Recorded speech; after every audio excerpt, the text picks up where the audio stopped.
The most powerful bootlegger in America was not Al Capone. It was a lawyer during Prohibition. One man became so rich controlling America's bourbon supply, he practically decided who got to drink.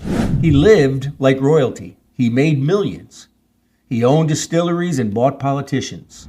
And when his empire collapsed, he shot his wife in broad daylight.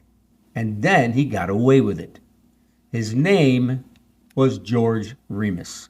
Welcome to Sticks and Spirits, the men behind the bottle.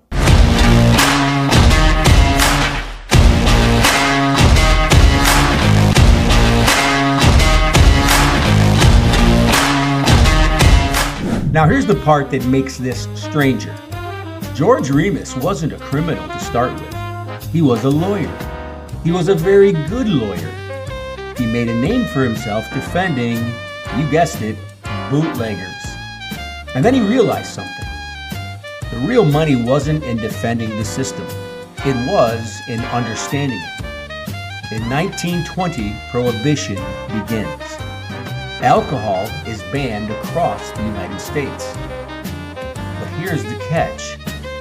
It wasn't completely illegal. You could still sell alcohol for medicinal purposes. And Remus saw that loophole immediately.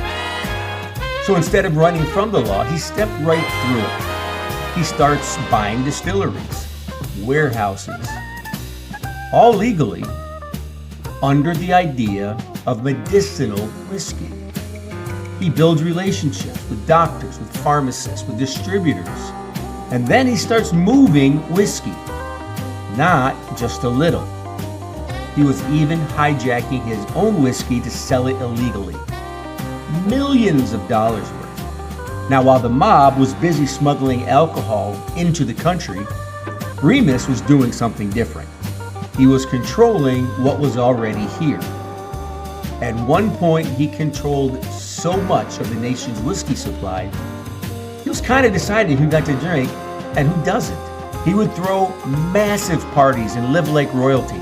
He became one of the richest men in America, all during Prohibition. But it gets interesting. Remus didn't just beat the system. He made sure everyone saw it. Massive parties, expensive gifts.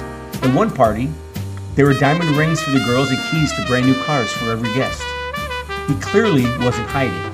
And eventually, that caught up with him. The government comes after him and he's arrested. And then he's convicted and he's sent to prison. That's when everything falls apart. His wife, Imogene, doesn't just cooperate with federal agents.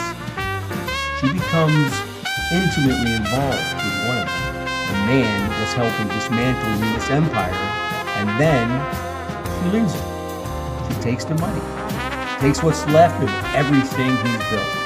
And then George Remus gets out of jail, and he's not the same man. He tracks her down. He finds her in a public park. He walks up to her and shoots her in broad daylight. And then something even more unbelievable happens. The prosecutor was the son of William Howard Taft, the only man to serve as both President and Chief Justice of the United States. And Remus decides to defend himself. He claims temporary insanity. Now, Remus didn't invent that defense, but he spent years in the courtroom perfecting it and learning how to turn a jury. He tells the story of betrayal, of loss and collapse, and the jury finds him not guilty. Now here's why this story matters. Remus didn't just survive Prohibition. He exposed something about it. You could ban alcohol, but you can't kill the man. People still wanted whiskey, and guys like Remus, they figured out how to control it. And that same idea, scarcity driving value, still shapes bourbon today. Every allocated bottle, every hard-to-find release, it all traces back to one simple truth. If people want it badly enough, someone will find a way to sell it. And while Remus was building his empire, brands like Jack Daniels were part of the demand, even if they weren't the ones running the game. George Remus didn't build a legacy the way Jack Daniels did. He didn't build something that lasted. But he did prove something. And the bourbon industry still runs on that idea today. If you want to taste this story, pour a glass of Remus bourbon. It's distilled in Indiana at a facility that traces back to the same operations that Remus once controlled. Not the same whiskey he was selling, but it's about as close as you can get to that legacy today. And then pair it with a full-bodied Nicaraguan. Something with a little edge. Because George Remus wasn't smooth. Until next time, keep your sticks lit, keep your spirits high. Cheers.